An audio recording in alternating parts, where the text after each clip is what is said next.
Hello everyone, welcome back to the series of lectures in hepatology. In the last class we had learned about the liver cirrhosis, where we had learned about the etiology, the pathogenesis and the clinical features.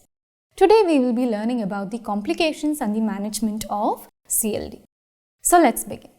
So we had learned that the hallmark pathogenesis feature of chronic liver disease is basically because of portal hypertension.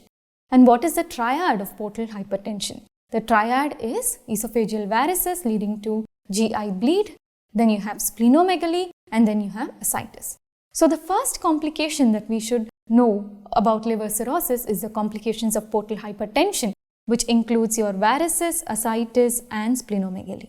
A complication of ascites that can occur is a spontaneous bacterial peritonitis. Then you should be aware of hepatorenal syndrome, hepatopulmonary syndrome, hepatic encephalopathy. Apart from this, we will be learning about coagulopathy and other hematologic manifestations, which are all complications of liver cirrhosis.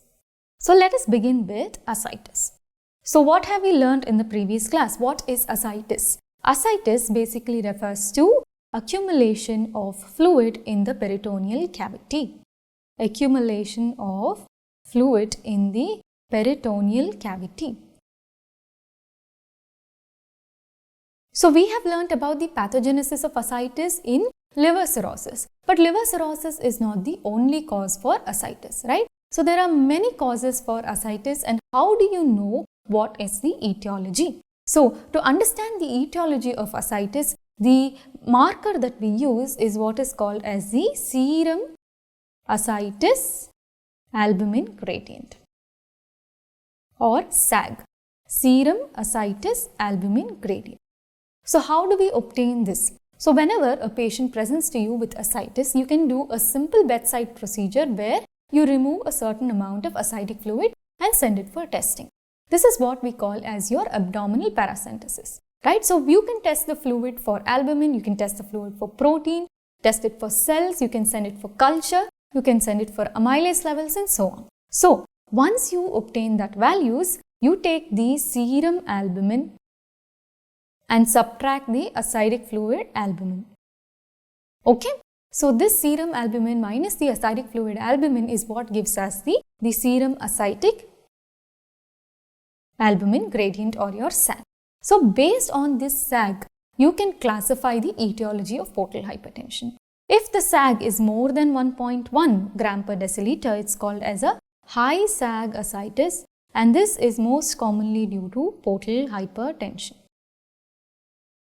Okay, so high SAAG ascites, remember portal hypertension. If the value is less than 1.1 gram per deciliter, then this is a low SAAG ascites. Okay, so this can be due to causes which are due to non-portal hypertension causes. So in a high SAAG ascites, then you look at the ascitic fluid protein. You look at the ascitic fluid protein. If the protein is less than 2.5, then it can be seen in cirrhosis and late Budd-Chiari, because we know that late Budd-Chiari syndrome presents similar to CLD. If this is a high SAAG, but the ascitic fluid protein is more than 2.5, if the ascitic fluid protein is more than 2.5, then this is seen in early Budd-Chiari, heart failure, IVC obstruction and sinusoidal obstruction syndrome. Sinusoidal obstruction syndrome. Basically, a high SAAG low protein is seen in cirrhosis and it is seen in late Budd-Chiari. A high SAAG, high protein more than 2.5, broadly you can think of all the post-hepatic causes like heart failure and early Budd-Chiari syndrome or IVC obstruction. Okay? Then, low SAAG ascites. When you speak of low SAAG ascites, you have to think of tuberculosis, nephrotic syndrome, peritoneal carcinomatosis. Peritoneal carcinomatosis is basically when some of the cancer spread through the peritoneum and the cancer deposits are seen in the peritoneum. So, tubercular ascites, nephrotic syndrome and peritoneal carcinomatosis. And a low SAAG, low protein is seen in your nephrotic syndrome. So, this is about how, based on the SAAG, you can approach your ascites. Right, so a lot of points are tested in this, so you can go through this again and remember it clearly. Okay, So what is SAAG? SAAG basically refers to the serum ascites albumin gradient. This is given by the serum albumin minus the ascitic fluid albumin. If this ratio or this value is more than 1.1, it's high SAAG. If it is less than 1.1, it is low SAAG. Remember the causes of low SAAG ascites? It is tubercular or non-portal hypertension causes like tubercular and nephrotic syndrome and peritoneal carcinomatosis. Then your high SAAG ascites can be classified as low protein and high protein. High protein and low protein. So low protein is mainly because of your portal hypertension related causes like cirrhosis. And high protein is basically because of your post-hepatic causes like your heart failure, IVC obstruction, sinusoidal obstruction syndrome. Okay, so this is about your overall approach to ascites. Now, what is the pathophysiology, especially in cirrhosis? This is just to revise. So, in cirrhosis, there is portal hypertension. That is, in cirrhosis, there is development of nodules and the liver becomes fibrosed. So, what happens to the blood flow in the portal vein? There is increased resistance to flow, and hence the pressure in the portal vein is increased. So, there is increased resistance to flow and the pressure in the portal vein is increased. So, this is what we call as portal hypertension. Because of this, as a compensatory mechanism, there is splanchnic vasodilatation, right? There is splanchnic vasodilatation. The portal vein is basically draining the blood from where? From the splanchnic veins. So, there is splanchnic vasodilatation because of the increased resistance and portal hypertension. This splanchnic vasodilatation, basically there is lymph formation because of the pressure and there is formation of ascites. Apart from that, whenever there is splanchnic vasodilatation, this causes stimulation of the renin-angiotensin-aldosterone system because the body senses it that there is a low pressure because of splanchnic vasodilatation, and as a compensation it causes stimulation of the RAS system.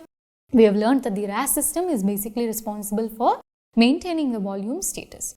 So what will the aldosterone do? It will help in reabsorption of sodium and water from the kidney. So this finally results in plasma volume expansion and ascites.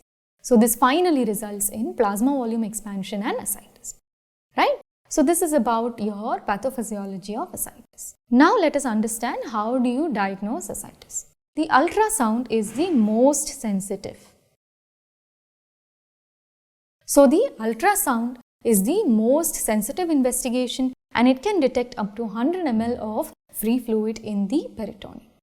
When you do the shifting dullness, you would have all learnt in your clinical examination, when you do the shifting dullness, it detects about 500 ml of fluid. And if a fluid thrill is present, then it means that up to 1000 ml or 1 liter of fluid is there in the peritoneal cavity. Okay, fine. Now let us move on to the management of ascites. So every time that a chronic liver disease patient goes into decompensation, when he develops portal hypertension and goes into decompensation, he can develop ascites.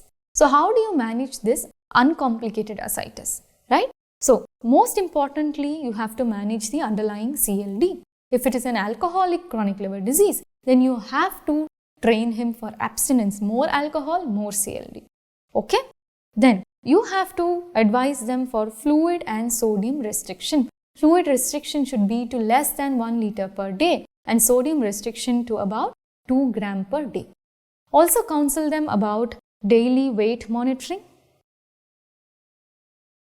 Daily weight monitoring.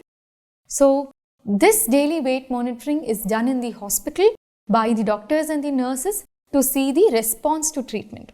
Also daily weight monitoring, if done by the patient, they can understand whether they are worsening symptoms or not. Okay, fine. Then most importantly, we administer them with diuretic therapy. We administer them with diuretic therapy. So diuretics basically help in removing the sodium and water. We've understood that the basic pathophysiology is accumulation of water and sodium, right? There is retention of sodium and water. So you give them diuretics to remove the excess amount of fluid that is accumulated. And the diuretic of choice is actually spironolactone and furosemide combination, right? So spironolactone is what? It is your aldosterone antagonist. Furosemide is what? It is your loop diuretic. So this is given in a ratio of 100 to 40. So if 100 milligrams spironolactone is used, you could give a combination of 40 milligrams of furosemide, right? and the maximum dose that is advised in CLD is spironolactone 400 mg and furosemide 160 mg. Okay, the maximum dose that is advised is 400 mg for aldosterone inhibitor, which is your spironolactone, and 160 mg for your furosemide. Okay, so what should be your goal, right? So you have advised them salt and water restriction, and you've trained them for your abdominal girth charting and your daily weight monitoring, and you're giving them diuretic therapy. So what should be your goal? So what should be your goal for ascites management? You target a weight loss of about 500 grams to 1 kg per week, right? So when they are in hospital and you're giving them diuretics, you target a weight loss of about 500 grams to 1 kg a week. Okay. Also, always be aware of the side effects of these diuretic treatment. Spironolactone can cause hyperkalemia. Spironolactone can cause hyperkalemia, which is a dose-dependent side effect. Furosemide, as we know, like similar to all diuretics, it can cause hyponatremia. Also remember that we should not be very overzealous in correcting the ascites, because diuretics can cause a dehydration and a pre-renal AKI. They can cause a pre-renal type of AKI because of dehydration. And diuretics can also precipitate hepatic encephalopathy because of dehydration. So if any of these dose-limiting side effects are present, then the diuretics have to be stopped. Okay, it's fine.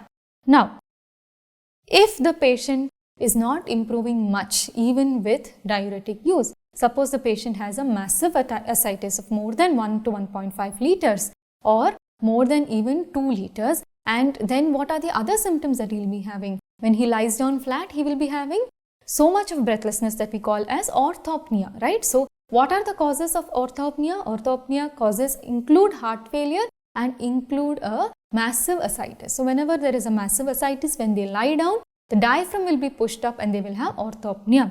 So in these cases, diuretics alone will not help.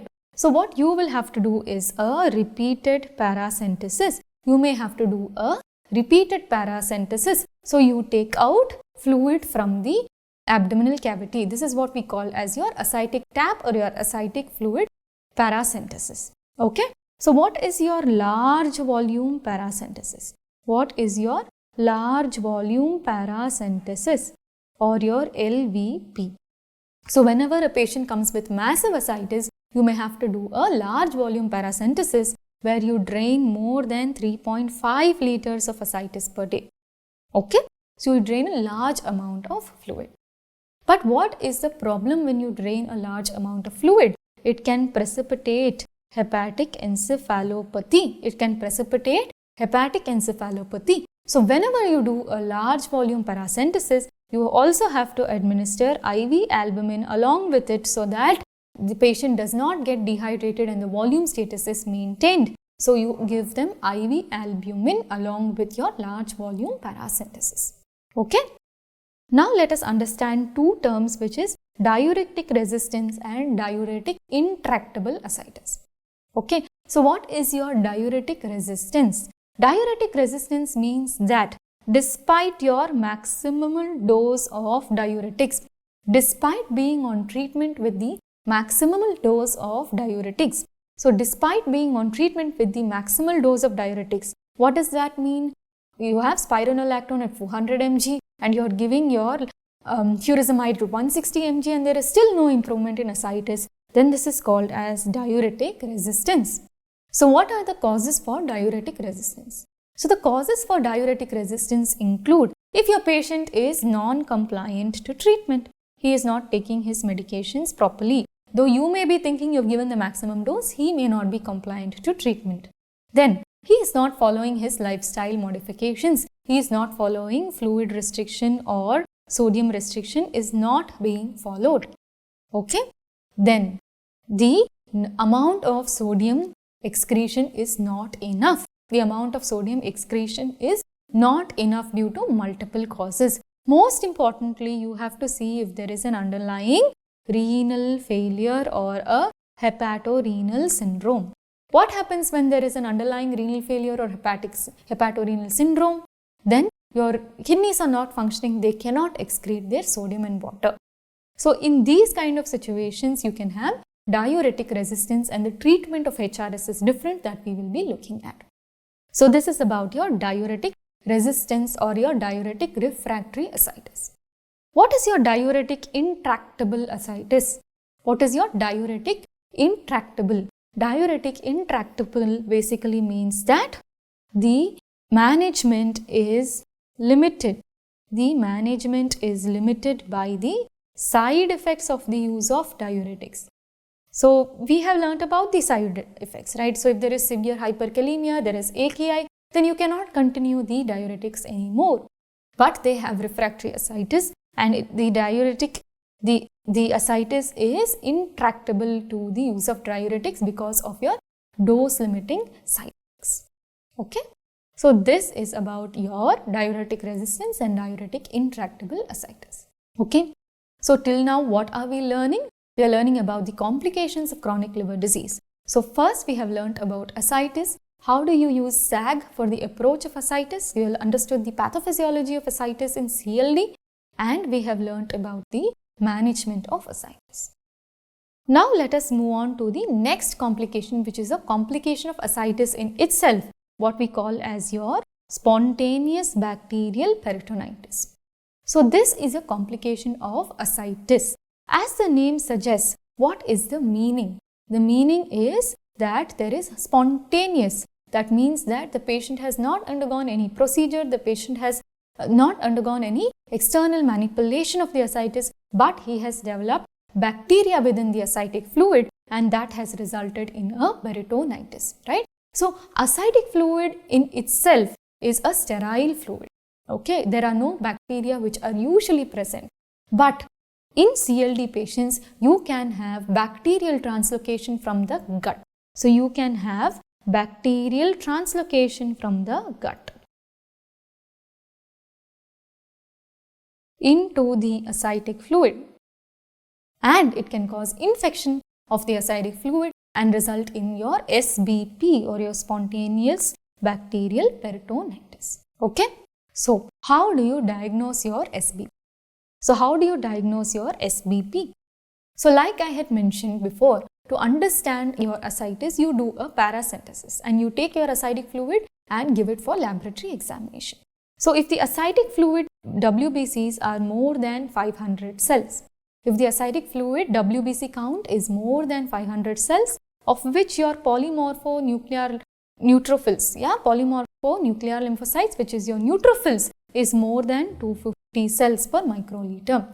So if the neutrophils is more than 250 cells per microliter, then you call it your SBP. You call it your SBP. Apart from this, the ascitic fluid in itself can appear cloudy. It can appear cloudy. Okay. So the most common organisms are your E. coli. Apart from that, Klebsiella can also cause SBP. Okay. So if the ascitic fluid WBC count is more than 500, of which neutrophils are more than 250, then you call it as your SBP. So what are the clinical features with which your patient will present?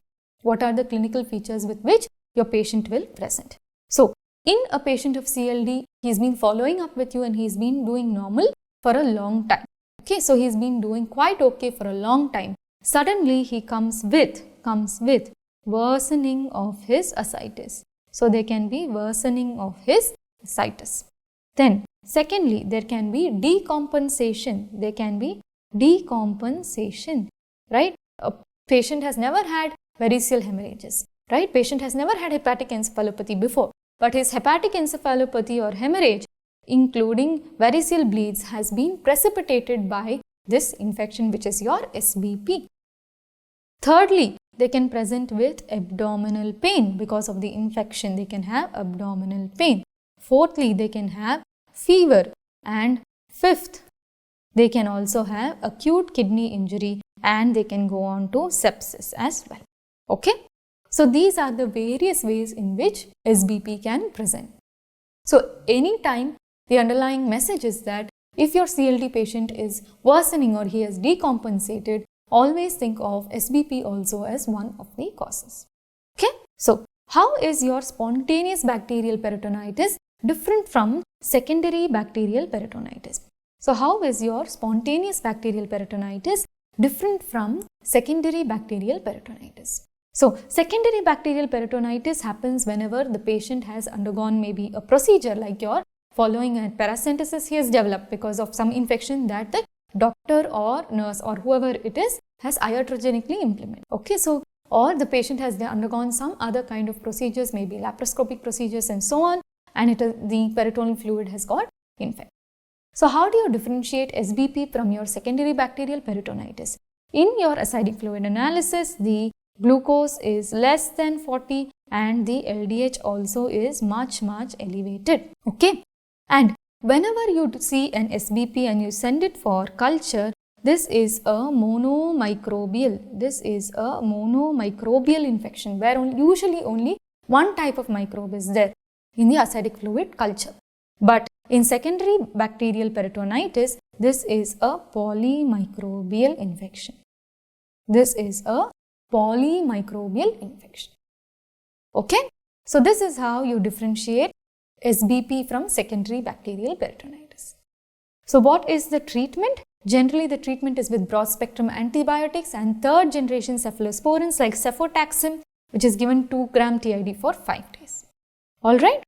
Now, if a patient of CLD has had one episode of SBP, that means that he is prone to further episodes of SBP as well. That is the reason why you have to give them prophylaxis. You have to give them prophylaxis. And the drug that is given is your norfloxacin at a dose of 400 mg. So the drug that is given is your norfloxacin at a dose of 400 mg. Norfloxacin is given in those patients who had a prior episode of SBP to prevent recurrent episodes of SBP. Okay, fine. So when you are treating the patient of SBP, you have diagnosed him with SBP based on your ascitic fluid reports, where the neutrophils are more than 250, you send them for a culture. Culture may or may not grow anything. Start them on antibiotics, give it for 5 days. After that, you have to repeat an ascitic fluid. You repeat an ascitic fluid and you look at the cells again and you look at the culture again and make sure that the culture is negative, the cells have come down, then it means that he is responding to treatment. Okay? And never forget to discharge the patient on your SBP prophylaxis once he's had an episode of SBP. Okay? Fine? So this is about your spontaneous bacterial peritonitis. Now let us move on to the next complication, which is your esophageal varices. So let us look at esophageal varices. We had understood in the pathogenesis of CLD that whenever there is portal hypertension, because of the increased pressure in the portal veins, there will be back deflection of the pressures to all the sites where there is a portosystemic anastomosis, right? So to compensate for this increased pressure in the portal vein, there can be development of collaterals in the sites where there are portosystemic anastomosis so that the pressure can be deflected in each of these areas. And with the development of collaterals, the veins get engorged. With the development of collaterals, the veins get engorged in all these sites of portosystemic anastomosis, and this is what results in your varices. The most common sites are your lower end of esophagus and your lower anal canal. Okay. So what is the problem with the development of these esophageal varices is that any time these varices can rupture and they can result in an upper GI bleed. So any time these varices can rupture and they can result in an upper or a lower GI bleed. So to prevent this, this is why we do a primary prophylaxis. So we know that esophageal varices is a known complication of CLD, right? So we need to do certain primary prophylactic measures before they rupture and bleed. Okay, so that is what we call as your primary prophylaxis. So in your primary prophylactic measures, once the patient has been diagnosed with CLD, at diagnosis itself, you do an upper GI endoscopy. You do an upper GI endoscopy and look for varices. Okay? If there are no varices, then you follow up and you do an endoscopy every 2 years. So you do a screening endoscopy every 2 years. Okay? If you find varices at any stage, then you treat them endoscopically. There are certain endoscopic methods. Predominantly you ligate the varices. So if the varices are like this, you put a clip or you ligate the varices, right? So when you ligate the varices, it ensures that it doesn't bleed. So this is your primary prophylaxis, where at diagnosis itself you do an endoscopy and you see if there are varices or no. And every 2 years you repeat an endoscopy so that you detect your varices earlier. If the patient has had varices before, then you please do an yearly endoscopy. You do a yearly endoscopy to see the stage at which it is. If it is minimal varices, generally you can treat them with medical management. If the varices are much bigger, then you will have to clip them. So this is about your primary prophylaxis and screening. So what are the drugs that we use for primary prophylaxis? If the varices are not that big that you have to clip them or ligate them, then there are certain drugs that we use. Most importantly, we use non-selective beta blockers. We use non-selective beta blockers including propranolol. So the most common drug that we use is your non-selective beta blocker, which is your propranolol. These beta blockers basically prevent the hemorrhages into the varices. The endoscopic procedure that we use is the endoscopic variceal ligation procedure. Right, so endoscopically we go, then we load on the clips and we go and clip each of these varices. Fine. So this is about your prophylaxis for esophageal varices. Now if a patient is presenting to you with acute variceal bleed, what do you do? Right. So now if the patient is presenting to you with acute variceal bleed, then what do you do? So in acute variceal bleed, it is an emergency. Right, it is an emergency. The patient will present to you with massive hematemesis. Okay. So first step always is to stabilize the patient. The moment patient comes, you stabilize the patient. Check for the vitals, check for the blood pressure, saturation, pulse, and get the monitors on and going. Always look at your ABC, which is your airway, breathing and circulation. Okay. If the patient is in shock, get 2 IV lines, which are your large bore IV lines, and start your IV fluids, which is your normal saline. 0.9% normal saline, and you give your bolus of up to 2 to 3 liters to bring up the blood pressure. Okay. So if the patient is in shock, put 2 large IV bore needles and start your IV fluids. At the same time, we know that this shock is basically because of massive hematemesis. So this is your hemorrhagic shock. Arrange for PRBCs. Okay. Arrange for packed red blood cells and start your blood transfusion, and the goal should be to maintain your blood or hemoglobin levels between 7 to 8 grams per deciliter. We know that all the patients or most of the patients of chronic liver disease are predisposed to coagulopathy. So if you do your bedside testing, you get a bedside ABG, bedside PT, APTT, INR. So if the PT INR is deranged, then we know that coagulopathy in itself can worsen the bleeding, and hence you have to transfuse FFP. You transfuse FFP as well.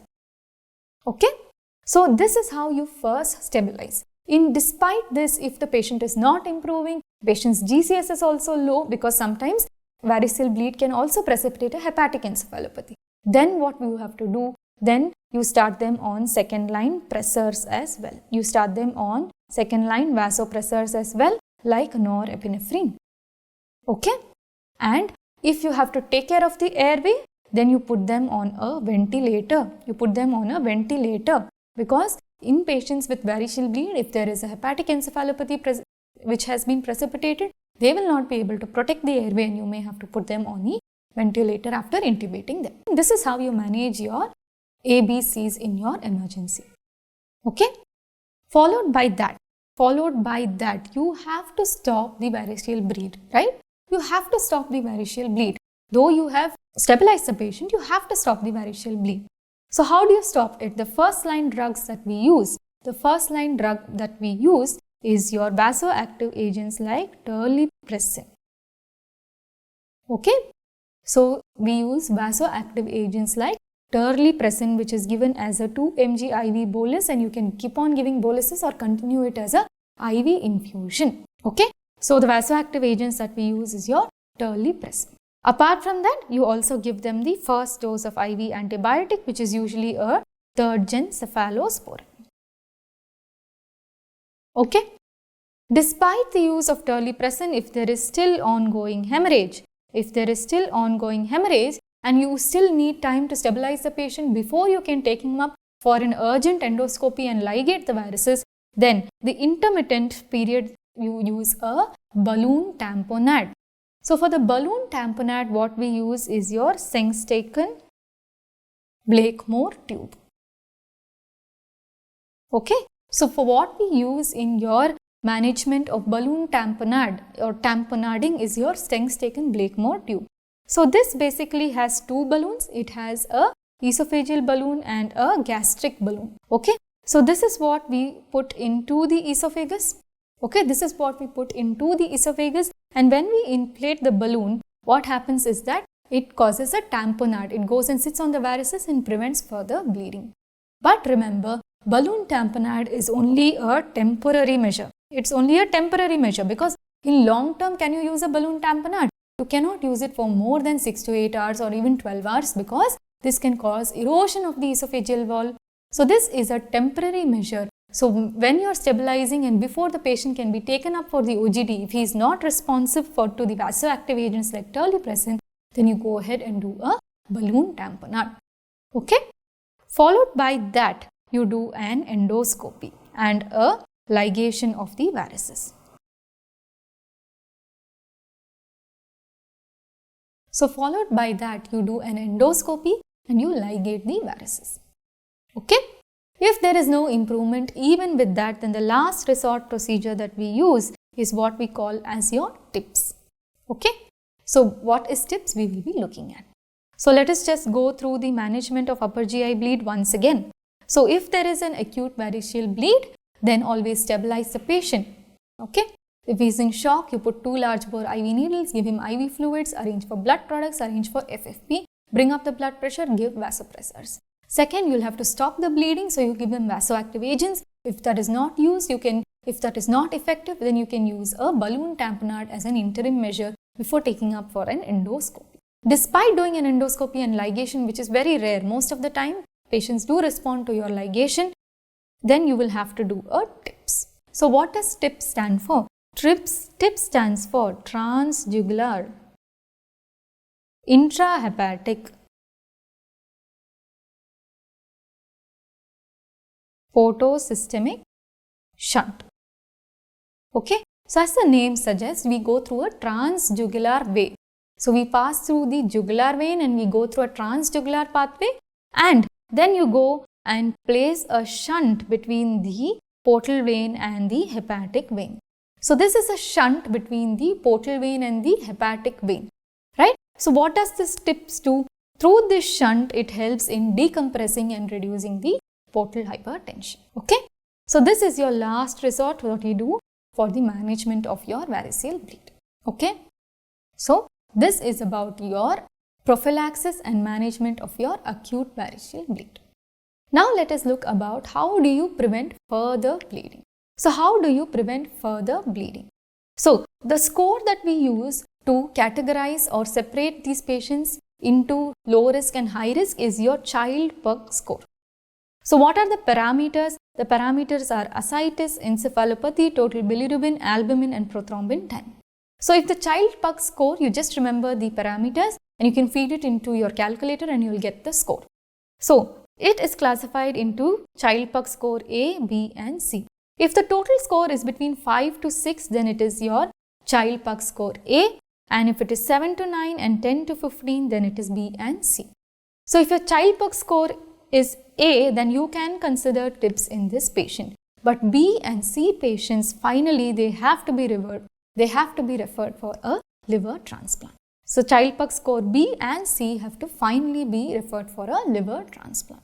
So to prevent the further bleeding in a case of acute GI bleed, the drugs that are used in the prophylaxis we have already learned. It is your beta blockers, non-selective beta blockers like your propranolol.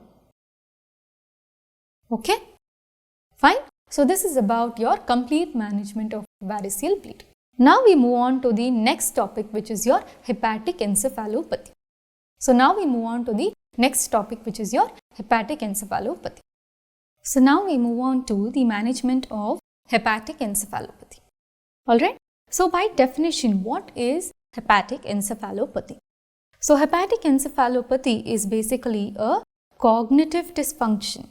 It is basically a cognitive dysfunction that occurs due to hepatic dysfunction, right? So it is a cognitive dysfunction that basically occurs due to hepatic impairment. Okay? So hepatic encephalopathy is basically a cognitive dysfunction that occurs because of damage to the liver or hepatic impairment. So this can occur because of acute liver dysfunction or acute liver failure. It can happen due to chronic liver disease as well, or due to certain procedures like TIPS. So hepatic encephalopathy can occur secondary to acute liver failure or chronic liver failure, or secondary to procedures like TIPS. So this is basically a cognitive dysfunction. That occurs due to hepatic impairment secondary to ALF or TIPS or CLD. So let us understand the pathophysiology of hepatic encephalopathy. So in the gut, so the main problem is because of ammonia production in the gut. So in the gut, because of maybe bacterial action or excessive digestion of proteins, or as a result of this protein digestion, what is produced is a molecule which is your ammonium or your ammonia. So this happens in the gut. So normally what happens is that this ammonia is taken up to the liver and it is detoxified in the urea cycle. So the ammonia which is produced in the gut secondary to your protein breakdown or because of bacterial action is taken to the liver and detoxified. But in your chronic liver disease, what happens? This is what we will be looking at here. In your chronic liver disease, what happens? The ammonia cannot be detoxified by the urea cycle because the liver is damaged. So there is a problem with the ammonia. The ammonia is not detoxified and there is excess accumulation of ammonia. So when this ammonia is present in excess, what happens? So this ammonia basically in your neurons, it goes to your neurons. It crosses the blood-brain barrier, goes to the neurons. Ammonia is converted into glutamate, which is converted into glutamine. The ammonia is converted into glutamate, which is converted into glutamine in your astrocytes. Okay, in your astrocytes. This glutamine then crosses to the neurons and it is converted back into glutamate. Okay. Basically what happens is that the excess of ammonia crosses the blood-brain barrier, goes into the neuron and causes glutamate toxicity. So this glutamate is basically toxic. It acts on the glutamate receptors and causes neurotoxicity, which finally results in hepatic encephalopathy. Okay. So what happens is that normally the ammonia has to be detoxified by the liver, but because of your chronic liver disease, the urea cycle is not proper. So the ammonia cannot be detoxified, or the urea cycle does not happen well, ammonia not detoxified. This ammonia crosses the blood-brain barrier, goes to the brain and gets converted into glutamate, which causes glutamate toxicity and hepatic encephalopathy. Alright, so this is about your pathophysiology of HE. Apart from this, there are also certain other toxins which can cause hepatic encephalopathy, which includes mercaptans, free fatty acids, GABA and octopamine.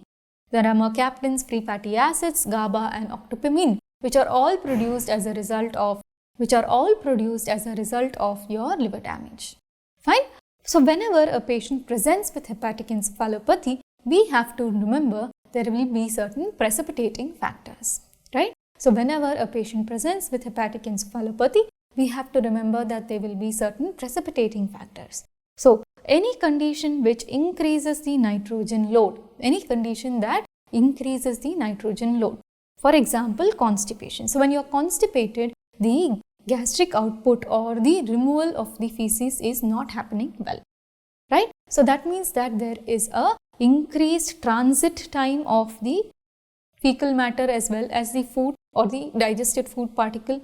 Because of this increased transit time, what happens? There is increased nitrogen load because more and more proteins are getting broken down. There is more nitrogen load. Whenever there is more nitrogen load, the excess nitrogen is converted into ammonia and this causes hepatic encephalopathy. Similarly, if there is an increased dietary protein consumption, all of the protein is broken down into more ammonia, more hepatic encephalopathy. So constipation and dietary protein are important precipitating factors for hepatic encephalopathy. That is why in the treatment of hepatic encephalopathy, we give stool softeners like lactulose so that we maintain the stool movements to up to 3 times per day. Then any infection, sepsis, dehydration, all of these can also precipitate hepatic encephalopathy. Okay? Then CNS suppressants, the use of CNS suppressants. Many a times when there is hepatic encephalopathy, the first symptom that is there is your alteration in sleep-wake cycle. Okay? So that we will be learning in your next slide. So the first symptom is your alteration in sleep-wake cycle. So if you have not diagnosed the patient as CLD and he presents with alteration in sleep-wake cycle, what will you give them? You will give them sleeping pills, right? So many a times they are prescribed sleeping pills or benzodiazepines are given. So these benzodiazepines, similarly benzodiazepines are used even in alcohol withdrawal. Okay? So this is a basically CNS suppressant. So many a times when CNS suppressants are given, this itself can precipitate your hepatic encephalopathy. Okay? So be very, very careful with the use of benzodiazepines and other CNS suppressants in CLD.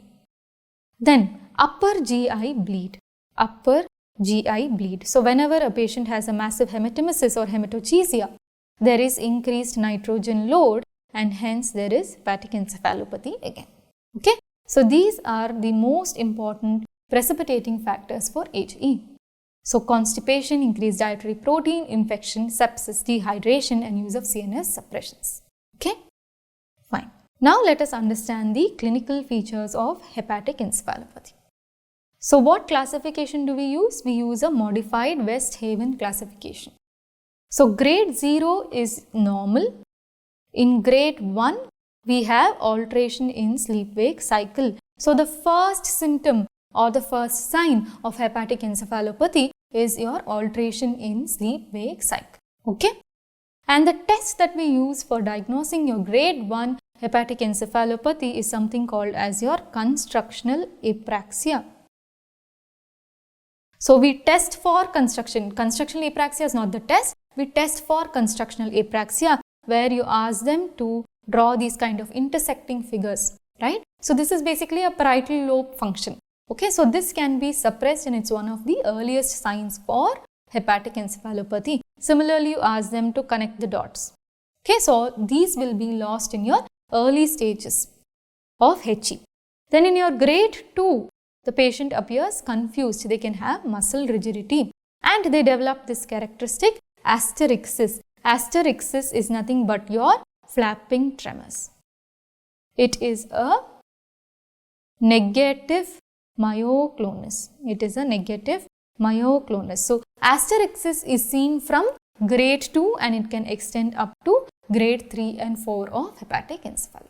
In grade 4, you may or may not find because the patient is comatose. Then in your grade 3, the patient is stuporous and in your grade 4, patient is comatose. The classical EEG finding is the presence of triphasic waves on the EEG, which is classical for your hepatic encephalopathy. Okay. So how will the patient present to you? The patient can present with alteration in sleep-wake cycle or the patient presents with confusion and finally in stupor and coma. So in initial stages, you can do your testing for constructional apraxia and you can also look for asterixis or your flapping tremors. Fine. So this is about your HE. What all have we learned till now? We have learned about the pathogenesis. How do you examine the patient and what are the precipitating factors? Now let us understand the treatment. Treatment is 1. Always identifying the precipitating cause, treat the precipitating cause. Okay, you always have to treat the precipitating cause for hepatic encephalopathy. Second, you have to relieve constipation, so you give them stool softeners. You give them stool softeners like lactulose at about 15 ml and you target 3 stools per day, which are usually mid-formed or loose stools, semi-solid stools. Not completely watery, but semi-solid stools up to 3 times a day is a target. So that's the amount of lactulose that you want to give. Maybe like 15 ml BD, 15 ml once a day or 15 ml twice a day. Third, you give them antibiotics because hepatic encephalopathy, the main problem is because of a gut related issue. So you give them antibiotics, which includes your rifaximin. So 550 mg BD is the dose, or twice a day is the dose that we give, and this can be given for up to 7 days. Okay. So this is about the management of hepatic encephalopathy. Alright. So this is about the management of HE. Now let us move on to the next complication, which is your hepatorenal syndrome. So the next complication is your hepatorenal syndrome. Okay. So what is this hepatorenal syndrome? So the criteria for diagnosis of hepatorenal syndrome is in a patient of cirrhosis with portal hypertension, not a compensated cirrhosis. In a decompensated cirrhosis with portal hypertension, there is development of acute renal failure. There is development of acute renal failure. Okay, but this acute renal failure is not because of other causes. So all the other causes for acute renal failure has to be ruled out. So if all the other causes of acute renal failure has been ruled out, and this renal failure is happening purely due to the cirrhosis and portal hypertension, then this is what we call as your hepatorenal syndrome. Okay. So how will you rule out that? There is a normal renal ultrasound. The urine routine, your urine examination is normal. Also, we have to rule out pre-renal AKI. So we know that many a times most of these CLD patients are on diuretics, and diuretics can cause pre-renal AKI. Okay. So we have to omit that also as a cause. So you stop the diuretics for past 14 days, and despite that he is having renal failure, you have not found out any cause for the renal failure, and the renal failure is solely attributed to your cirrhosis. This is what we call as your hepatorenal syndrome. So this is what we call as your hepatorenal syndrome. Now hepatorenal syndrome is classified into two types, as your type 1 and your type 2 HRS. So type 1 HRS is basically a rapidly progressive HRS. It's a rapidly progressive type of HRS, and this progresses to complete renal failure within 4 to 6 weeks, and it has a very, very poor prognosis.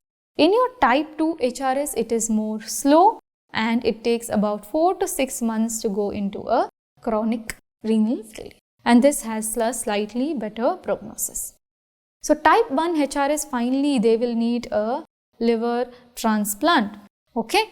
In your type 2 HRS, you can try medications in the beginning. So what you will have to do is you stop your diuretics, you stop your beta blockers. So two drugs that you have to stop in the management of CLD, which you stop with the development of HRS, is your diuretics and your beta blockers. Followed by which you give them vasoactive agents like terlipressin with albumin. You give them terlipressin with albumin, which helps in your vasoconstriction and may slightly improve your renal functions. Okay. So the basic crux of your HRS, the basic crux of your hepatorenal syndrome is that there is chronic splanchnic vasodilatation. There is chronic splanchnic vasodilatation, right? And there is chronic stimulation of your renin, angiotensin, aldosterone system. So because of this chronic vasodilatation, chronic stimulation of the RAS system, what happens is that there is decreased renal perfusion over time. The RAS cannot maintain the renal perfusion. The renin, angiotensin, aldosterone system over time cannot maintain your continued renal perfusion, and there is a decreased perfusion. Okay. So the main crux is you have to treat this splanchnic vasodilatation, and that is the reason why we give terlipressin with albumin, and you see for response. Right. So the HRS is classified as type 1 and type 2. Your type 1 is poor prognosis, faster progression, and it goes on into CKD very, very fast, or renal failure very, very fast, and they can become dialysis dependent. Type 2 is more slowly progressive, and you can treat them with terlipressin with albumin. So you can treat them with terlipressin with albumin. Okay. So this is about your hepatorenal syndrome. Now we look on or move on to the pulmonary liver syndromes. So the next complication is your pulmonary liver syndrome. So two types of syndromes that you should be aware of is your hepatopulmonary syndrome and your portopulmonary syndrome. The two types of pulmonary and liver syndromes is your hepatopulmonary syndrome and your portopulmonary syndrome. So the CLDs can also have pulmonary manifestations which include your hepatopulmonary and your portopulmonary syndrome. So what is this characteristic of hepatopulmonary syndrome? In your hepatopulmonary syndrome, the patient develops hypoxemia. There is hypoxemia which is manifested as dyspnea. Okay, so a patient of cirrhosis or a patient of CLD develops hypoxemia or dyspnea. Okay, so this is characterized by an increased AA gradient. This is characterized by an increased alveolar arterial gradient. Okay, so why does this happen? Why does this happen?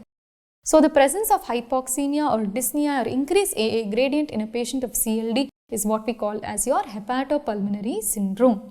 And this happens in the absence of other lung diseases. The lung as such is normal. Similar to how in your hepatorenal syndrome, the kidney as such is normal. Here the lung as such is normal. But because of the chronic long-standing cirrhosis, there is development of this syndrome. So what is this pathophysiology? The pathophysiology of hepatopulmonary syndrome is the development of intrapulmonary shunts. So there are shunts that develop. Okay. So because of the development of the intrapulmonary AV shunts, what happens is that there is no time for adequate oxygenation of blood. There is no time for adequate oxygenation of blood and there is increased exchange of deoxygenated blood, and that's the reason why they have this dyspnea. Okay. So this mainly occurs due to, similar to splanchnic vasodilatation, there are vasodilatations or shunts which are formed within the pulmonary system as well. So what are the clinical features with which a patient of hepatopulmonary syndrome presents? They present with dyspnea, they present with platypnea. Platypnea is basically breathlessness on standing. Okay. So we have heard of orthopnea, which is breathlessness on lying down, but these patients have platypnea, which is breathlessness on standing or sitting up. And there is orthodeoxia. There is orthodeoxia. So what is orthodeoxia? It basically means the drop in your saturation. When you check with your pulse oximetry, there is a drop in your oxygen saturation. This is what we call as orthodeoxia. Orthodeoxia and platypnea are characteristic features of hepatopulmonary syndrome. So what is the investigation? Here the chest X-ray, the CT, everything will be normal. The lungs as such are normal. What we do is a bubble echocardiography. So when you do a bubble echocardiography, so what is the meaning of that? You basically take a normal saline in a syringe. So you take a normal saline in a syringe and you agitate the normal saline. When you agitate the normal saline, there are bubbles which are formed, and then you inject it through the peripheral artery. So once you inject this agitated normal saline, the bubbles basically travel and you can watch the movement of the bubbles in the heart using an echo. This is what we call as the bubble echocardiography. So in a normal cardiac cycle, the bubbles do not reach the left side of the heart, right? Because there is no shunting. But in case of a hepatopulmonary syndrome, because of your intrapulmonary shunting, within one cardiac cycle itself, the bubbles reach the left side of the heart as well. So this is how you use a bubble echo to diagnose this shunting and hepatopulmonary syndrome. So what is the treatment? The final treatment, unfortunately, is a liver transplant. The patient can be sent on home oxygen and these kind of conservative measures can be done, but the final treatment is your liver transplant. Okay. So this is about your hepatopulmonary syndrome. Now what is portopulmonary syndrome? Portopulmonary syndrome is the development of pulmonary hypertension. So there is development of pulmonary hypertension because of your portal hypertension. Reasons are unknown. So similar to the portal hypertension, there is pulmonary hypertension as well. So similar to hepatopulmonary syndrome, these patients also develop dyspnea, but they do not have your platypnea, orthodeoxia and so on. So on your investigation, you will find that there can be an increased PASP or the pulmonary arterial pressures will be elevated. The treatment for this, you can use vasodilations, you can use vasodilatory agents, and you can send them on home oxygen. Okay. So this is about your hepatopulmonary syndrome and your portopulmonary syndrome.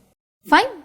So with this, we come to the end of our session on your complications and management of the complications of chronic liver disease. Right? So what all have we learned? We have learned about ascites, management of ascites. We have learned about SBP. We have learned about approach to upper GI bleed. We have learned about your hepatorenal syndromes and your hepatopulmonary syndromes. Thank you.